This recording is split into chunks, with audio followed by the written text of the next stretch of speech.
Baiklah, saya akan menjelaskan mengenai salah satu permasalahan yang sering terjadi pada organ pencernaan manusia, yaitu hemoroid atau wasir. Nah, sebelumnya akan saya jelaskan terlebih dahulu gimana sih proses pencernaan normal pada manusia.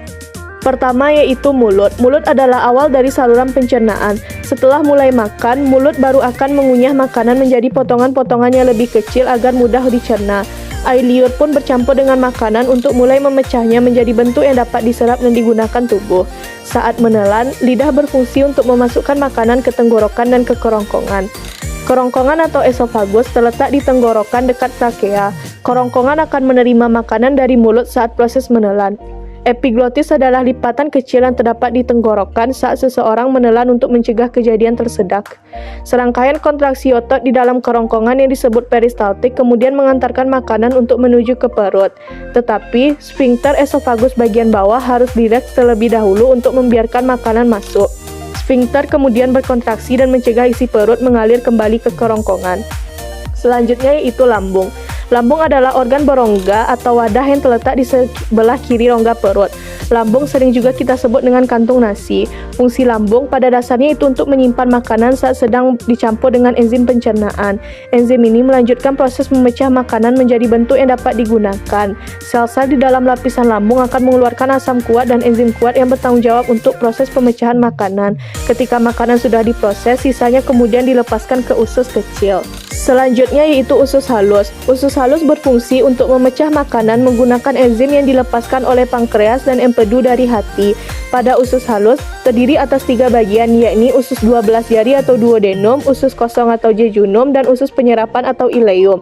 Ketiga bagian usus tersebut akan bekerja sama untuk menyelesaikan pencernaan makanan agar menjadi bagian-bagian kecil yang diserap ke dalam pembuluh darah usus.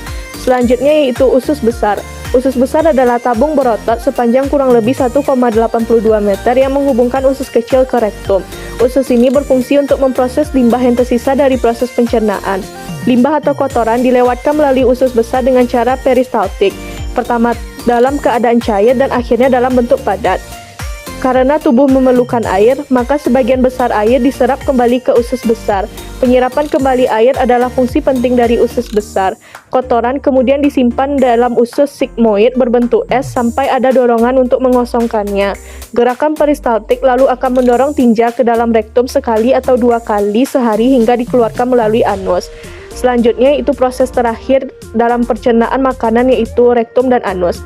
Feses akan disimpan di dalam rektum sebelum dikeluarkan lewat anus.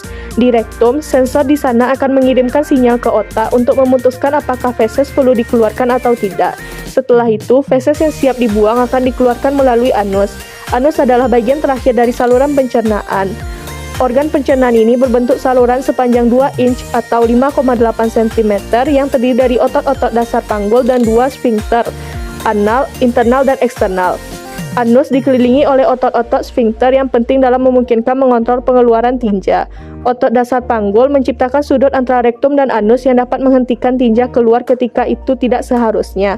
Sfinkter internal selalu kencang, kecuali ketika feses memasuki rektum. Hal ini berfungsi agar seseorang bisa mencegah buang air besar tanpa disadari ketika tidur atau tidak menyadari kehadiran feses.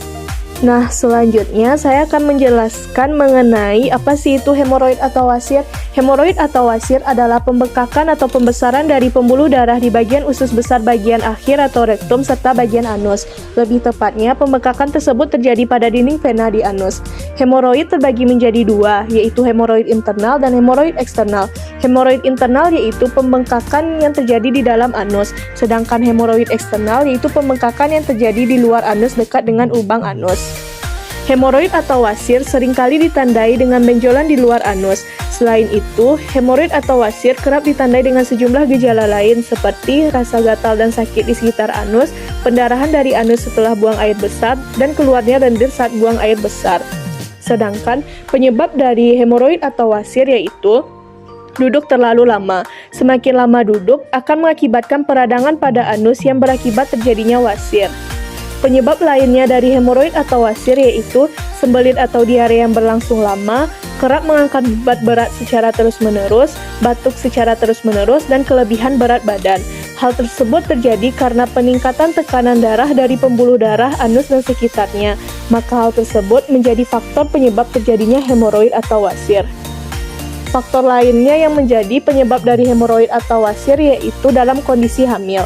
Ketika usia kehamilan semakin tua, rahim akan membesar dan menyebabkan tekanan darah panggul.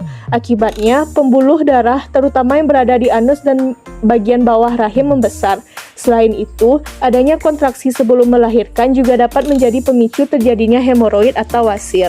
Cara mengobati dari hemoroid atau wasir yaitu yang pertama, menerapkan pola makanan yang sehat, menggunakan obat-obatan atau salep wasir, menjalani operasi pengangkatan wasir apabila sudah sampai ke tahap yang lebih serius, dan menggunakan obat pelancar buang air besar bila diperlukan. Sedangkan, cara untuk mencegah agar kita tidak terkena hemoroid atau wasir yaitu yang pertama, konsumsi makanan yang kaya serat, banyak minum air putih, hindari duduk terlalu lama, jangan menunda buang air besar dan jangan mengejan secara berlebihan, rajin berolahraga, dan menghindari obat-obatan yang dapat mengakibatkan konstipasi.